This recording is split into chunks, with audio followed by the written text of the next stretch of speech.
গতকাল বাড়িতে বানিয়েছিলাম আলু কাবলি। আর আলু কাবলি বানাতে তেমন কিছুই লাগে না, বরং হেলদি একটা রেসিপি। লাগে একটু কাঁচা ছোলা, শসা, কাঁচা পেঁয়াজ, ধনেপাতা, একটু লঙ্কা, যারা ঝাল খেতে পছন্দ করো, আর কয়েকটা গোটা আলু সেদ্ধ। আলু কাবলি যখন বানাচ্ছিলাম তখন স্কুল জীবনের ফেলে আসা দিনগুলো কথা খুবই মনে পড়ছিল। পড়া না পড়া, দিদিমণিদের বকা, বন্ধুরা মিলে একসাথে টিফিন খাওয়া, ছুটির পর ঝাল ঝাল আলু কাবলি আর ঝালমুড়ি খাওয়া, এই সব কিছুই যেন একটা মধুর স্মৃতি। এইসব জীবনের সুন্দর সময়গুলো এভাবেই স্মৃতি হয়ে রয়ে যায়। ভালো খারাপ সব রকমের অনেক স্মৃতি থাকে আমাদের জীবনের সাথে জড়িয়ে, কিন্তু কিছু কিছু সূক্ষ্ম স্মৃতির অনুভূতি এত সুন্দর হয় যা সারা জীবনে কখনোই ভোলার নয়।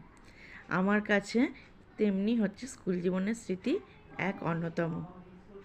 সত্যি ছোটোবেলাটাকে খুব মিস করি। মনে হয় মাঝে মাঝে যদি আবার সেই ছোটোবেলাটায় ফিরে যেতে পারতাম, আবার ফিরে যেতাম সেই স্কুল জীবনে, তাহলে কতই না ভালো হতো।